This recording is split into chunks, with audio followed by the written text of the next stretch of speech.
தமிழகம் உள்ளிட்ட சில மாநிலங்களுக்கு தேசிய பொது நுழைவுத் தேர்விலிருந்து ஓராண்டுக்கு விலக்கு அளிக்க வழி செய்யும் அவசர சட்டத்தில் குடியரசுத் தலைவர் பிரணாப் முகர்ஜி கையெழுத்திட்டுள்ளார். இதையடுத்து தமிழகத்தில் இந்த ஆண்டு இளநிலை மருத்துவ படிப்பிற்கும் பல் மருத்துவ படிப்பிற்கும் கவுன்சிலிங் மூலம் மாணவர் சேர்க்கை நடத்த வழி ஏற்பட்டுள்ளது.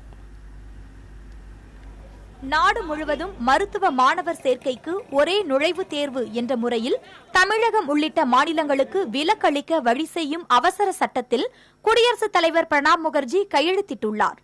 இந்த முடிவை மருத்துவம் படிக்க எண்ணி காத்திருக்கும் மாணவர்கள் வரவேற்றுள்ளனர். எக்ஸாம் முடிஞ்சதுக்கு அப்புறம் என்ட்ரன்ஸ் இருக்கு அப்படின்னு சொன்னதுனால நான் கோச்சிங் கிளாஸ் போயிட்டு இருந்தேன். அப்பவும் என்ட்ரன்ஸ் எக்ஸாம் இருக்கா இல்லையா அப்படின்ற கன்ஃபியூஷன் இருந்தது. இப்போ என்ட்ரன்ஸ் எக்ஸாம் இல்லை அப்படின்னு ஒரு அவசர சட்டம் கொண்டது எனக்கு ரொம்ப சந்தோஷமா இருக்கு. கண்டிப்பா என்ன மாதிரி ஸ்டேட் போர்ட் சிலபஸ் படிச்ச ஸ்டூடெண்ட்ஸ்க்கும் கவர்மெண்ட் ஸ்டூடெண்ட்ஸ்க்கும் இது ரொம்ப ஹெல்ப்ஃபுல்லா இருக்கும்.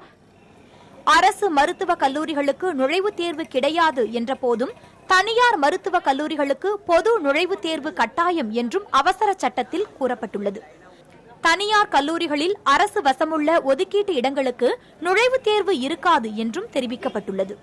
அரசு கல்லூரிகளில் மத்திய அரசு இடங்களுக்கு நுழைவுத் தேர்வு உண்டு என்றும் அறிவிக்கப்பட்டுள்ளது. Some of the states where there is no exam, sir, no state exam, no NEET, sir. They go on the basis of. They come now under the ambit of. They come under the ambit of NEET now. So they have to go for NEET. Yes. Sir, some of the states conducting. This is Tamil Nadu. For this year they have the exam. For this year they also have the exam. For this year they will have their exams. No, exemption. Exemption. Sir, in Tamil Nadu there is no exam. For this year they will have an exemption.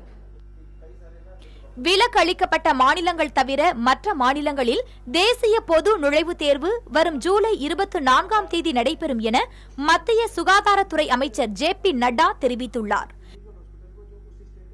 மத்திய அரசு கொண்டு வந்துள்ள இந்த அவசர சட்டம் மூலமாக பல குழப்பங்களுக்கு முற்றுப்புள்ளி வைக்கப்பட்டிருந்தாலும் இது தற்காலிக முடிவாகவே பார்க்கப்படுகிறது.